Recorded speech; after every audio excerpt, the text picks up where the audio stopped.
Friend, आप सभी का स्वागत है आज की इस वीडियो में। आज की इस वीडियो में बिहार स्टेट एग्जाम 2025 के लिए पेपर की एनालिसिस करने वाले हैं। 15 अक्टूबर 2025 का सेकंड शिफ्ट का पेपर हो चुका है और सेकंड शिफ्ट का जो एग्ज़ाम है 2 बजे से लेकर के 4:30 बजे तक कंडक्ट कराया गया और इसमें यहाँ पर शिक्षण कला और जीके के प्रश्न करने वाले हैं जो स्टेट एग्जाम में पूछे गए हैं। तो सबसे पहला प्रश्न पूछा गया है स्टेट एग्जाम में कि शिक्षण को सामान्यतः किस रूप में माना जाता है। तो यहाँ पे इसका राइट आंसर हो जाएगा कला के रूप में। आर्ट ऑफ टीचिंग आप लोग देखे होंगे। तो यहाँ पे क्या है कि जो शिक्षण है, शिक्षण को यहाँ पे कला के रूप में माना जाता है। तो यहाँ पे ए वाला आपका बिल्कुल राइट आंसर हो जाएगा।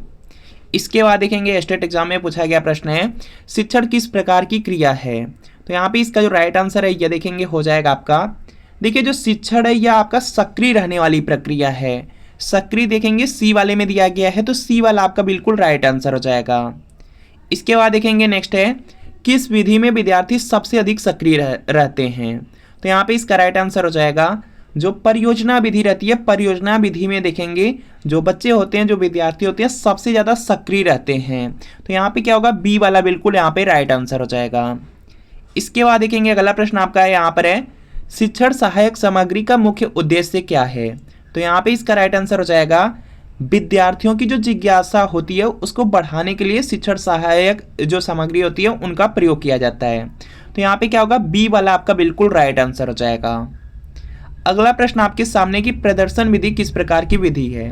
जो देखेंगे प्रदर्शन विधि होता है वो प्रत्यक्ष विधि के अंतर्गत आ जाता है। तो यहाँ पर आपका ऑप्शन नंबर ए वाला बिल्कुल राइट आंसर हो जाएगा। और जो प्रदर्शन विधि होता है इसी को दीक्षा विधि के नाम से भी जानते हैं। शिक्षक का सबसे प्रमुख कार्य क्या है। तो यहाँ पर देखेंगे इसका राइट आंसर हो जाएगा छात्रों में जो सोचने की क्षमता होती है उसको विकसित करने के लिए होता है, करने का कार्य होता है। तो यहाँ पे बी वाला आपका राइट आंसर हो जाएगा। अगला प्रश्न है कि शिक्षण में संप्रेषण का मुख्य उद्देश्य क्या है। तो यहाँ पे इसका राइट आंसर हो जाएगा विषय को स्पष्ट रूप से पहुँचाना होता है। तो यहाँ पे बी वाला आपका राइट आंसर होगा। अगला है कि जब शिक्षक और विद्यार्थी दोनों सीखने की प्रक्रिया में सक्रिय हो इसे क्या कहा जाता है।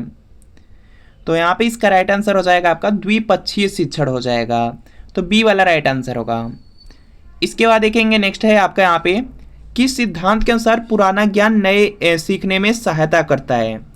तो यहाँ पे इसका राइट आंसर हो जाएगा जो संज्ञानात्मक सिद्धांत है इसके अनुसार देखेंगे जो पुराना ज्ञान होता है वह नए सीखने में सहायता करता है। तो यहाँ पे बी वाला आपका राइट आंसर हो जाएगा।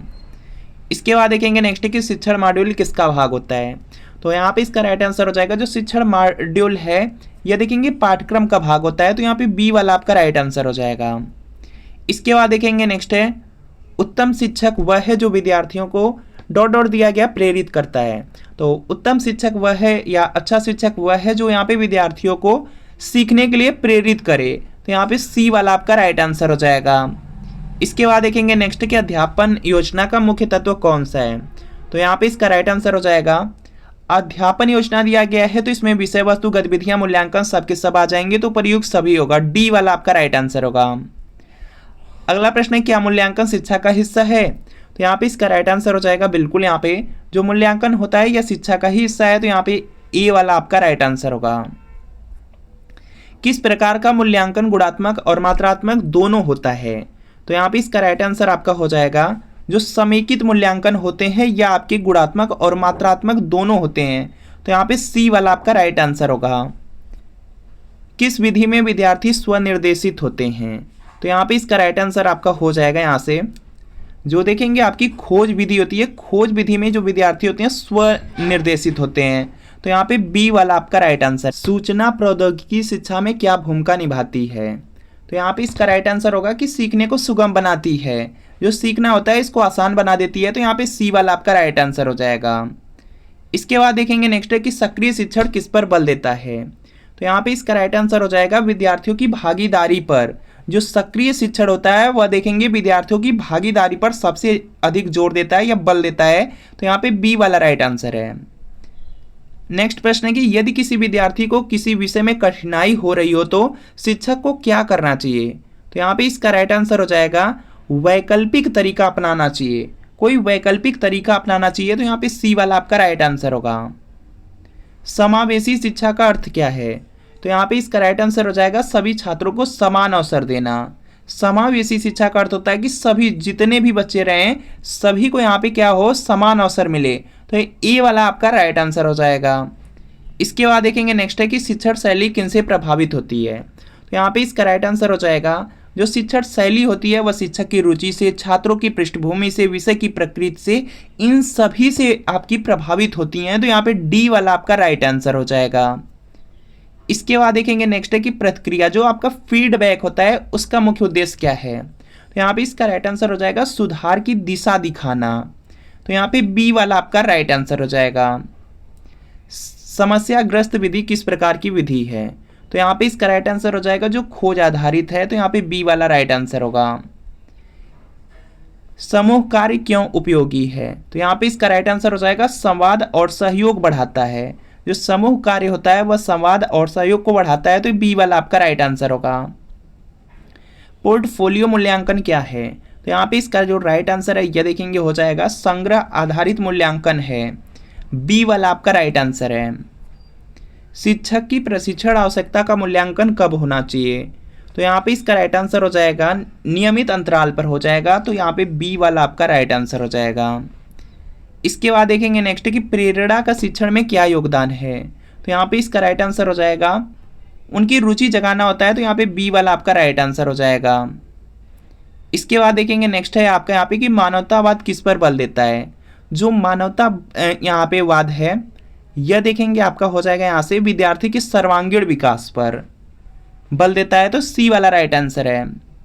सूक्ष्म योजना किस अवधि की होती है। देखेंगे जो आपका यहाँ पे सूक्ष्म योजना दिया गया है तो यह देखेंगे एक कक्षा सत्र के लिए होती है। तो यहाँ पे एक कक्षा सत्र हो जाएगा। सी वाला राइट आंसर होगा। ब्लूम का वर्गीकरण किससे संबंधित है।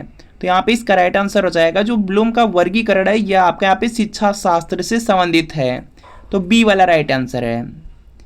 कौन सा सिद्धांत कहता है कि सीखना सामाजिक संवाद और अंतःक्रिया से होता है। तो यहाँ पे इसका राइट आंसर हो जाएगा सामाजिक निर्माणवाद हो जाएगा। सी वाला आपका यहाँ पे राइट आंसर होगा। इसके बाद नेक्स्ट प्रश्न है आपका यहाँ पे निम्न में से कौन सी नदी है जो अरब सागर में गिरती है। तो यहाँ पे इसका राइट आंसर हो जाएगा आपका यहाँ पे नर्मदा नदी हो जाएगा।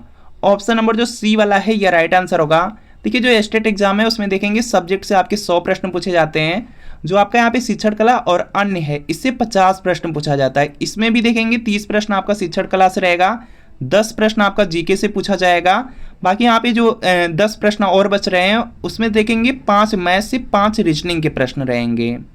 तो यहाँ पे जीके के प्रश्न है और यहाँ पे हो जाएगा आपका निम्न में से कौन सी नदी अरब सागर में गिरती है। तो ये आपका नर्मदा नदी है। सी वाला राइट आंसर है। इसके बाद देखेंगे नेक्स्ट है सबसे चमकीला ग्रह है। सबसे चमकीला ग्रह शुक्र है। तो ए वाला आपका राइट आंसर है। निम्नलिखित में से कौन सी ग्रीन हाउस गैस नहीं है। तो यहाँ पर देखेंगे इसका राइट आंसर हो जाएगा आपका यहाँ पे जो कार्बन मोनोऑक्साइड है यह ग्रीन हाउस गैस नहीं है। तो यहाँ पे डी वाला राइट आंसर होगा। ग्रीन हाउस गैस में कार्बन डाइऑक्साइड और मीथेन और नाइट्रस ऑक्साइड आते हैं। इसके बाद देखेंगे नेक्स्ट है कि कंप्यूटर का मस्तिष्क कौन सा होता है। कंप्यूटर का मस्तिष्क उसका सीपीयू होता है। सीपीयू दिया गया बी में। तो बी वाला आपका राइट आंसर होगा।